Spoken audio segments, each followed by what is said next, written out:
네, 안녕하십니까. 명인들의 복귀 화요일 김동현입니다. 시장이 여전히 걱정의 벽을 타고 올라가고 있다고 할 수 있을 수준인 것 같습니다. 지난주부터 이제 시장에서 우리 개인 투자들을 좀 거슬리게 하는 부분이 이제 북한 김정은 국방위원장의 신변 이상 관련한 루머가 지난주에도 공교롭게도 화요일 날 나왔다가 시장이 한번 크게 출렁였다가 원복했고요. 오늘은 이제 트럼프 발로 그동안 이제 트럼프가 뭐 특별하게 코멘트가 없고 뭐 알지 못한다라는 쪽으로 코멘트를 하다가 오늘 우리 장중 기준으로 이제 김정은 위원장의 지금 상태를 알고 있다. 그리고 뭐 지난번 행운을 빈다 정도의 코멘트였기 때문에 이미 이전에도 알고 있었다고 저는 생각을 하는데 뭐 문제 없기를 바란다는 정도의 코멘트가 나오면서 아마 건강에 뭔가 문제가 있긴 하구나, 오히려 약간의 불확실성을 좀 해소시켜주는 정도가 된 것 같아요. 그런 부분들이 나오면서 우리 시장 오늘 출렁이긴 했는데요. 전체적으로 움직임 쭉 한번 보시겠습니다. 오늘 플러스 11포인트입니다. 그동안의 반등 구조에서 보면은 일단 고점 돌파가 됐어요. 코스피 종합 기준으로는 1930을 종가상으로 넘어갔습니다. 11포인트 상승했고요. 상승 종목 수는 487개, 하락 종목이 343개 이 정도 나와서 이제 종목별로 보면은 이제 체감 탄력은 조금씩 떨어지고 있는 양상들이 나오고 있습니다. 그리고 코스닥까지 지수 뭐 보고 구조를 다시 한번 체크를 하죠. 코스닥은 오히려 마이너스 1.93포인트 하락 마감했고요. 코스닥은 하락 종목이 더 많아요. 531 종목 상승이고요. 686 종목 하락입니다. 보합이 106개가 되고, 코스닥 지수가 최근에 반등이 3월부터 바이오주나 혹은 언택트 관련한 섹터들이 코스닥 종목들의 상위 쪽에 포진이 된 것들이 꽤 되면서 오히려 코로나 급락 구간에서의 회복이 바이오 필두로 하고 언택트 섹터들 필두로 움직였기 때문에 코스닥이 훨씬 더 강한 움직임이었죠. 어찌 보면은 전 세계에서 코스닥 지수가 제일 강했다고 할 수 있을 정도예요. 그 다음에 이제 나스닥. 나스닥에 말 그대로 언택트 관련 섹터 종목들이 많죠. 그리고 우리나라가 아시다시피 전 세계에서 거의 뭐 유일하게 봉쇄하지 않고, 즉 경제 활동을 강제적으로 통제하지 않고 코로나를 뭐 우리 지금 같은 경우 이제 생활 방역 체제로 이제 넘어가고 있는 단계까지 왔으니까 국내 확진자가 1명, 3명 이렇게 나오고 있잖아요. 총 10명인데 뭐 해외 유입자를 제외하면은 한 자릿대 국내 확진자 수가 나오고 있으니까 우리나라로만 봤을 때는 이제 코로나 국면에서 이제 출구 전략을 짜고 있는, 탈출하고 있는 상황이다 보니까 OECD 경제 전망도 올해 한국이 OECD 전체 국가들 중에서 경제 성장률 하락폭이 제일 적을 것이다라는 예상이 나오고 있을 만큼 한국 시장이 이 코로나 국면에서 뛰어난 모습을 보여주고 있는 거 분명합니다. 그리고 거기에 코스닥이 시장 마켓으로는 가장 강한 움직임이 나오고 있고요. 또 하나 특징이 다른 나라에는 없는 특징입니다. 이거는 이번에 코로나 국면으로 인해서 아시다시피 미국에서 FED 쪽에서 이게 MMT 방식으로, 그러니까 이제 이게 돈을 찍어서 막 완전 공식적으로 MMT라고 얘기하고 있지는 않은데 돈을 찍어서 재정 지원을 하는 양상입니다. 왜냐하면 지금 미국 같은 경우에 무제한 양적 완화를 공표하고 지금 미국이 계속해서 재정 편성을 해가지고 재정 지원을 해주잖아요. 그 재정이 어디서 나오느냐? 대차 대조표, 즉 FED 중앙은행의 대차 대조표가 어마어마하게 빠른 속도로 지금 늘어나고 있어요. 6조 달러가 이제 넘어갔죠. 거의 7조 달러까지 이상까지 갈 것 같은데, 이렇게 빠른 속도로 자산을 매입하는 거, 이 자산이 뭐냐? 미 국채를 매입을 하는 거예요.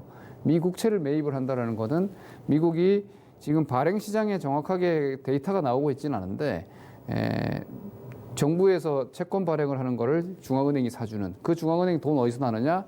실제로 윤전기 돌려가지고 그걸 사주는 양상이 되는 거예요. 물론 재정 입금이긴 해요. 종이 돈으로 하는 건 아닌데 뭐 이런 식의 우리 소위 얘기하는 그 발권력이라는 게 실제로 요즘 같은 경우에 뭐 수조 달러를 그대로 종이 화폐로 찍는 건 아니기 때문에 재정 입출금이 많기 때문에 뭐 이런 식으로 해서 일단 돈을 풀고 있죠. 그건 지금 유럽도 하고 있고 일본도 하고 있고 우리도 하고 있고 다 합니다. 발권 동원은 미국 기축통화권에서만 할 수 있는 거고. 근데 우리나라는 지금 20조 정도가 고객예탁금으로 들어왔어요. 그죠? 올해 초부터 작년에 비해서 올 초에 원래 기본적으로 고객예탁금이 여러분 한 25조 정도 평균치였습니다. 2019년도 이전까지, 2020년 이전까지 보면 25조대 정도였는데요. 이게 고객예탁금이 20조 정도가 지금 늘어 있어요. 레벨 자체가 20조 정도가 더 들어와 있어요. 그동안 개인들이 엄청난 매수를 계속 하고 있는데도 고객예탁금이 지금 43조, 44조대를 유지하고 있단 말이에요.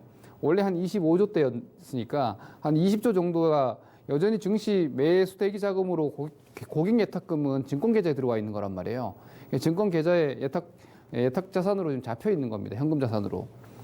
그러다 보니까 뭐 이런 식이죠. 요즘 보면은 미국이 1% 떨어지면 우리나라가 0.5% 떨어지고 미국이 1% 올라가면 우리는 1.5% 올라갈 수 있는 에너지. 그러니까 한국이 지금 제일 강하다. 할 수 있는 상황입니다. 실제로. 그 안에서 코스닥이 더 강했는데 오늘 특징은 코스닥이 코스피보다 조금 약했다. 이거 오늘 특징일 수 있겠습니다. 이 정도까지 뭐 지수 움직임은 차트상으로만 잠깐 보시죠. 오늘 장중 보고 오늘 장중에 요거 이렇게 보시다시피 이 변동성이 꽤 컸어요. 여기 잠깐 한번 제가 표시를 해 볼게요.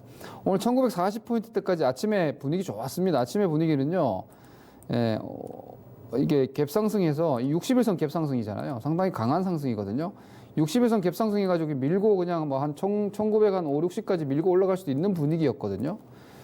수급도 초반에 괜찮았고. 그런데 보시다시피 갑자기 1시간 정도 가파른 급락이 있었죠. 자, 우선 첫 번째 하락이 요만큼이었습니다. 이게 한 1.3% 정도입니다. 요 한 20여 분 정도 동안 고점 대비해서 쭉쭉 밀려가지고 1940 넘어갔다가 1920 이하까지 1917포인트대까지 하락을 한 게 아침 10시 상황이었는데 요때 아까 말씀드렸던 이제 트럼프의 발언이 이제 우리 시장에 알려지면서 트럼프가 김정은 위원장의 현재 상태를 알고 있다. 현재 상태를 알고 있다. 건강 별일 무탈하게 회복하기를 바란다. 뭐 이런 식의 코멘트가 나오면서 건강 이상설은 확실하구나. 이걸 이제 트럼프가 거의 확인해 준 격이 됐기 때문에 쭉 밀려 내려왔죠. 근데 재밌는 거는 그 시간대 환율이 전혀 안 올랐어요, 여러분. 근데 그런 것들도 이제 노하우로 여러분들이 알고 계시면 되는데 이게 만약에 뭐 북한의 김정은의 신변 이상에 대한 우려감으로 금융시장이 막 크래시가 난다. 한국에 다시 한번 지정학적 리스크 혹은 북한의 소요 사태에 대한 우려감 이런 쪽에 대한 반응이면 주식시장이 아니라 환율 쪽에서 먼저 반응이 나오는 게 맞아요. 그죠? 왜냐하면 원화 표시 자산이 전반적으로 위험해지는 거잖아요. 만약 그러하다면 저는 뭐 그것도 당연히 매수라고 생각을 하는데 뭐 일예로 우리나라의 여러분 한국의 그 영토인 연평도에 북한이 직접 포격을 한 그 시점에도 하루 정도밖에 반응을 하지 않았어요. 그땐 정말 전쟁 날 것 같은 상황이었잖아요.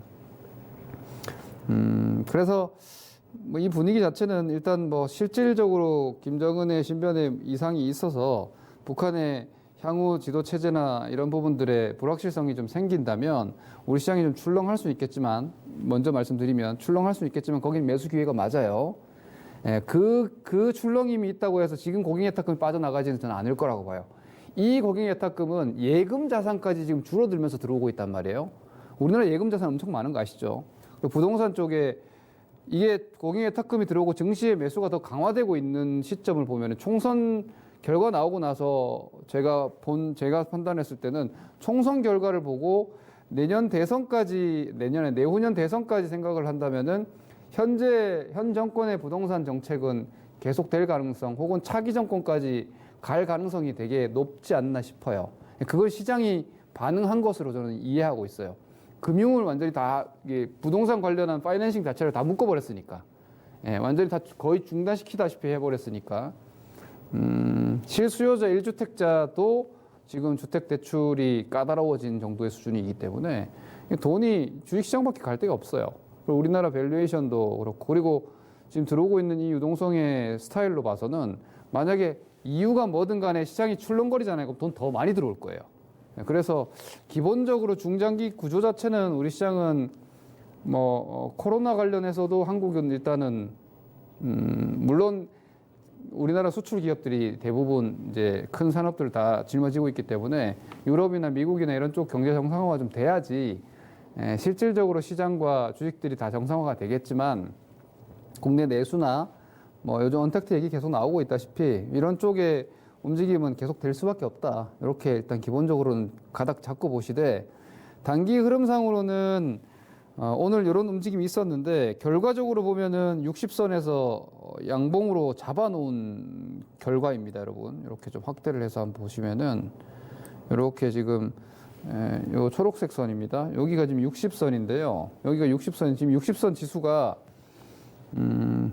종가 지수가 61선이 보시죠. 1926포인트입니다. 1900 오늘 34니까 여기가 1926이거든요. 요걸 오늘 넘어갔죠. 그런데 요 자리가 자, 60선을 한 번 터치, 두 번 터치, 세 번 터치 한 건 아니에요. 그런데 동일 지수에서 60선을 목전에 두고 한 번, 여기 두 번, 세 번째에서 지금 뚫린 거란 말이에요. 그죠? 어제 부딪히고 오늘 뚫린 거니까 세 번째에서 뚫린 거라고 볼 수 있기 때문에 이거는 60선을 넘어갔다고 봐도 되지 싶어요. 우리 시장 지수가 61선이 넘어갔다. 전에 제가 21선, 사실 여러분, 이게 시장이 이렇게까지 올라올지는 저도 예상을 못 했고요.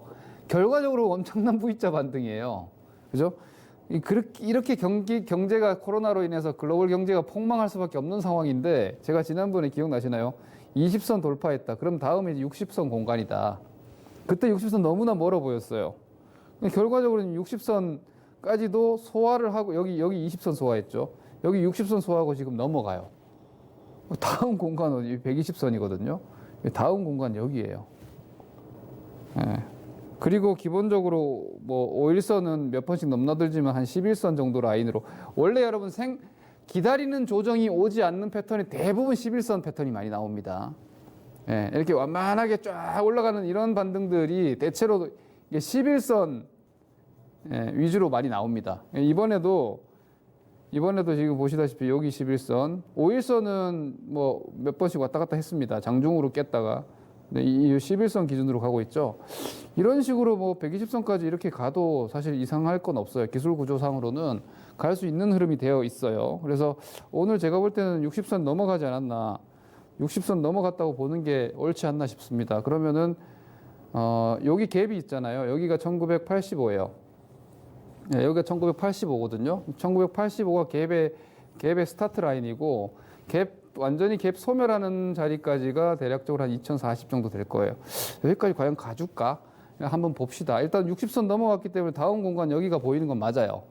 그리고 조정이 나오지 않겠어? 조정이 나오지 않겠어? 다 예상 내지는 기다리고 있는데 아직까지 시그널이 없어요.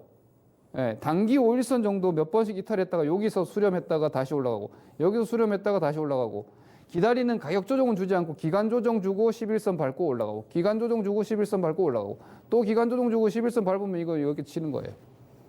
그리고 나서 20선 올라오고 60, 20 골드 나오고, 이 자리에서 나중에 시간 한참 두고 조정이 나오지 않을까 싶긴 한데, 일단 기다리는 조정은 쉽게 안 나오고 있다. 이렇게 보시면 되겠고요. 코스닥도 지금 보시면 코스닥 60선 넘어온 지는 이전에 먼저 넘어왔죠. 여기서 먼저 넘어왔고, 지금 이게 120선이고요. 여기가 240선인데 코스닥은 지금 120선 넘어가가지고도 5일선을 버텨내고 있어요. 오늘 아까 제가 셀트리온이 조금 약했다 해가지고 코스닥이 먼저 살짝 둔해지나 싶은 모습이긴 하나, 아직까지는 코스닥도 아무것도 안 무너졌습니다. 얘네들도 11선 지금 이렇게 살아있고요. 60, 120 이런 거 지금 단계적으로 다 넘어가고 있는 상황입니다. 조금 더 간다 해도 얘도 여기 갭이 한 게 있거든요. 이 자리가. 얘도 갭이 지금 670대 한 게 있는데 갭필까지 다 가주려나? 한번 요건 앞으로 지켜보죠. 현재로서는 이탈이나 매도 신호가 지금 없는 상황입니다. 이렇게 지수 움직임을 보시면 될 것 같고요. 수급 아까 말씀드린 건 잠깐 그림상으로 정리만 좀 하죠. 증시 주변 자금 동향은 요즘 재밌는 현상이에요, 여러분. 그 거래 대금이 지난주에 제일 많이 나왔을 때 14조 원 나왔어요, 코스피가. 엄청난 숫자예요. 저 14조 원 나온 거 처음 본 것 같은데, 14조 원은. 옛날에 13조 원 때는 몇 번 나왔었는데, 그런데 회전율이 43%밖에 안 돼요. 원래 이 정도 거래 대금이면 상투여야 돼. 단기 상투 나와야 되거든요. 근데 고객예탁금, 기본적으로 회전율이 고객예탁금 회전율이기 때문에 고객예탁금이 너무 많이 들어와 있어서 거래 대금이 14조 원까지 나오는데 시장 회전율이 얼마 안 나오고 있어요. 이거는 아직 과열이라고 하기는, 그러니까 그림상으로 보면 과열 같은데 데이터로는 사실 과열이라고 하기는 아직 좀 돈이 너무 대기하고 있기 때문에 과열이라고 하는 게 좀 적절치 않은 수준이라고 볼 상황입니다. 그리고 신용잔고가 지금 6조 원에서 8조 7천억 대까지 단기간에 한 3조 원 가까이 늘었는데요. 요거는 나중에 조정이 시작됐을 때는 또 뭐 약간의 트러블이 좀 있을 수 있겠지만 뭐 크게 문제는 없어 보입니다. 일단은 아직 매도 신호나 이탈 신호는 없다. 상방 시세가 유지되고 있다. 뭐 이렇게 보시면 되겠습니다. 종목들로 넘어가기 전에 일간수급 정리만 좀 하면은요. 코스피 종합으로 보면은 여전히 외국인들이 팔고 있고 개인들이 사고 있어요. 오늘 보면은 매수가 좀 줄었죠. 근데 여기 보시면은요, 개인들 매수가 7천억, 이전에는 뭐 3천억, 4천억씩 계속 샀다면은 와르르 7천억씩 샀다가 한번 뚝 팔고, 여기도 4천억 들어왔다가 한번 뚝 팔고, 여기 또 9천억, 7천억, 데일리로 보면 수치는 더 커졌어요. 오히려. 그러니까 매수가 꾸준하게 매수하는 거는 좀 약해졌는데 당일 규모는 여전히 엄청납니다. 6천억씩 들어왔다가 어제 5천억 팔았죠. 오늘도 여전히 800억대 개인 매수인데 요게 혹시라도 지금 그 고객예탁금이 47조 원 수준까지 올라갔다가 지금 43, 정확하게 숫자 보고 말씀드릴게요. 43조 원대인가까지 살짝 낮아졌거든요. 이 고객예탁금 빠지는 게 지금 제일 안 좋아요. 지금 제일 부담스러운 게 고객예탁금 빠지는 겁니다. 47조까지는 안 갔네요. 45조 5천억까지 지난주에 갔다가 지금 43조 7천억까지 24일 기준이니까 이건 결제 기준입니다, 여러분. 오늘이 아닙니다. 이렇게 조금 빠져 있는데 요 고객예탁금이 뭐 꾸준하게 유지가 되거나 더 늘어난다면은 시장은 조정이 생각만큼 강하게 나오기가 오히려 어렵다. 돈으로 떠받쳐 주니까. 이런 상황이라고도 지금은 볼 수 있을 것 같습니다. 이 부분 계속 체크하셔야 되겠고, 일단 여러분들이 보셔야 되는 수급은 개인 수급보다는 이 고객예탁금의 감소세가 지금으로서는 제일 치명적일 수 있다. 이거 계속 체크하시고요. 또 하나는 현물 쪽에서는 연기금을 보셔야 됩니다. 연기금이 지금 증시 안정자금 같은 것들이 투입되고 있고 그런 부분들이 집행이 되고 있기 때문에 이 연기금의 시세 장악력이 지금 꽤 높습니다. 지금 보시면은 기관 그러니까 외국인 개인들 막 치고받고 하고 있는데 실제로 시장 시세 장악력은 연기금이 제가 볼 땐 제일 높은 것 같습니다. 특히 장중 움직임이나 이런 데일리 시세에서 연기금의 역할이 제일 커져 있는 상황이니까 현물 연기금 수급 맨날 체크하시고요. 그리고 선물 외국인 수급, 그러니까 외국인 선물이랑 현물 연기금 보시면은 아마 뭐 당일이나 단기 시세 예측하기가 수급적으로는 좀 쉬워 보입니다. 그리고 아까 보셨던 개인들 막 들어오는데 외국인 계속 팔고 있죠. 그 외국인들 셀콜이 아닙니다. 지금 외국인들 현물 매도하는 만큼 선물 사고 있어요. 외국인 선물 지금 계속 사고 있습니다. 지금 1900대 이상에서 외국인 선물 이거 지금 금액 기준이거든요. 보시다시피 8천억 정도 사흘 만에 매수를 했죠. 선물 쪽에서는. 오히려 선물 쪽에서는 매수를 하고 있기 때문에 외국인 지금 셀코리아라고 하긴 좀 어렵습니다. 또 하나 업종 잠깐 보시겠습니다. 지금 외국인 요 선물 수급 한번 보십시오. 요 수급. 그리고 요 날 있죠. 요 외국인 3천억 산 날. 제가 전기전자 한번 찍어 볼게요. 여기 전기전자인데요. 여기 보시면은 이 전기전자 3천억 산 날 전기전자 다 샀죠. 외국인 3천억 산 날 다 전기전자 샀어요. 그리고 어제 그제 뭐 외국인들 매도세가 좀 약해지긴 했지만 지금 전기전자 순매수로 돌아 있습니다. 이 부분도 한번 보셔야 됩니다. 그래서 전기전자 뭐겠어요? 삼성전자 하이닉스지. 종목으로 좀 넘어가서 보시면은요. 오늘 셀트리온 헬스케어 지금 보시다시피 오늘 코스닥이 좀 약했다 했죠. 셀트리온 헬스케어 그동안 이 시장 리드 역할을 되게 강하게 해줬는데요. 오늘 오히려 김정은 뉴스 관련해 가지고 흔들렸다가 시장 올라올 때 셀트리온은 못 올라왔어요. 셀트리온 5일선 지금 살짝 깨졌죠. 셀트리온 헬스케어 코스닥 시총 1위. 이거 코스닥 시총 1위니까 뭐 볼 수밖에 없어요. 코스닥 시장의 움직임, 지수 움직임. 그리고 그동안 바이오주들이 역할이 컸기 때문에 이거 좀 보셔야 됩니다. 그러니까 내일 다시 강하게 좀 뽑아내준다면은 문제 없이 당분간은 좀 더 가지 않을까 할 수 있는데, 코스닥 쪽에서 먼저 만약에 셀트리온 헬스케어 쪽에서 5일선 깨지고 혹시라도 뭐 20선 깨고 뭐 이런 이 구간으로 들어오거나 해버리면은 코스닥부터 약간 이 방등이 일단락 될 수가 있어요. 요거 좀 체크하셔야 됩니다. 그다음 오히려 삼성전자 재밌는 부분, 아까 제가 그 전기전자 수급 말씀드렸는데요. 오늘 삼성전자예요, 이거. 오늘 이거 삼성전자고, 이거는 하이닉스거든요. 하이닉스가 21선이랑 5일선에 지금 딱 붙어 있어요. 예, 그리고 여기 딱 모여 있죠. 자, 얘네들이 여기서 올라가면은 이 시장 2천 갑니다. 2천 터치할 수 있어요. 삼성전자 하이닉스가 지금 재미가 없잖아요, 정말. 상대적으로 보면은 너무 무겁잖아요. 근데 공간이 이렇게 있어요. 근데 밑으로는 딱히 빠지진 않아요. 그죠? 예, 얘네들이 요 공간으로 살짝만 움직여주면은 시장 지수는 더 올라갈 수 있습니다. 다만 이렇게 되면은 체감은 안 나올 거예요. 오히려 지수는 더 올라가도. 이 점 좀 감안해서 여러분들이 지금 셀트리온 헬스케어나 삼성전자 하이닉스를 안 가지고 있어도 이 부분 보셔야 되고요. ETF 거래하시는 분들은 이거 핵심적으로 모니터링 계속 하셔야 됩니다. 예, 신호를 미리 주는 거니까. 그다음 오늘도 보시면은요, 현대차랑 포스코가 오늘 강했어요. 그죠? 오늘 시장 흔들릴 때도 얘네들은 별로 안 흔들렸어요. 자, 이 재밌는 거죠. 이거 포스코입니다. 포스코가 먼저 60선 때리고, 제가 지난주에 철강업종 지수 봤잖아요. 먼저 60선 때리고 20선까지 조정 빡 나왔어요. 그죠? 그리고 나서 20선 잡아가지고 오히려 반등 주고 있어요, 지금. 현대차도 마찬가지예요. 자, 먼저 60선 근처 갔다가 20선까지 조정 푹 나왔다가, 가격 조정 나왔다가 20선에서 반등을 다시 주고 있어요. 얘네들 싼 건 다 알잖아요. 그러니까 지금 어떤 식이냐면 시장이 떨어질 수 있는 공간이 안 나와요. 시장이 떨어질만 하니까 어제 어땠습니까? 어제 금융주 보셨죠? 자, 금융주 차트 잠깐 볼게요. 얘네도 똑같았습니다. 자, 얘네들도 지금 20선 깨졌었잖아요. 이게 하나금융인데 이게 어제 오늘의 포스코랑 같은 자리예요. 이렇게 반등 시원찮게 나왔다가 쭉 밀렸단 말이에요. 그죠? 대형 산업이고 지수 연동성이 충분히 있는데, 근데 이런 종목들로 여기서 이걸 잡아버리니까, 이렇게 빵빵 붙잡아 버리니까 시장이 빠질 공간이 없는 거예요. 물론 이 부분이 이거 시티 그룹입니다. 미국 시티 그룹도 마찬가지예요. 미국 언택트 섹터들 막 올라갔다, 하이테크 기업들 막 올라가고, 포스트 코로나 종목들이 막 올라갈 때 정말 답답하고 막 정크본드 걱정하고 있던 금융사들이 어제 미국 시장에 다 폭등했어요. 미국도 지금 쉽게 빠지는 구조가 아니에요, 단기적으로 보면. 이런 식이라서 지금 장세가, 여러분들이 아마 지금 인버스 포지션 물려 계신 분들은 정말 힘드실 거예요.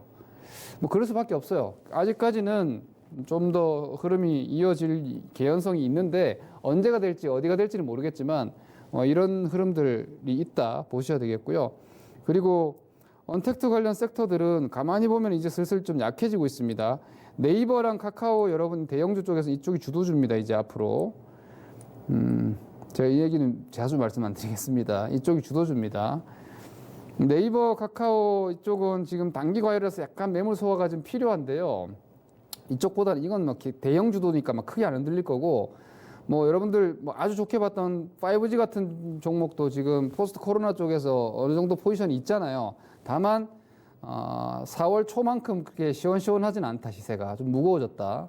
바이오도 마찬가지죠. 좀 무거워졌다. 그러니까 얘네들 뭐야, 선행해서 올라온 애들이 약간 무거워지면서 오히려 금융주, 내수주, 철강주, 자동차, 밸류 종목들이 밑에서 중요한 타이밍마다 한 번씩 시장을 툭툭 붙잡아주고 있단 말이에요. 근데 여기서 삼성전자 하이닉스가 약하다가 삼성전자 하이닉스가 착 끌어올려버리면 시장 지수는 쭉 끌려 올라갑니다.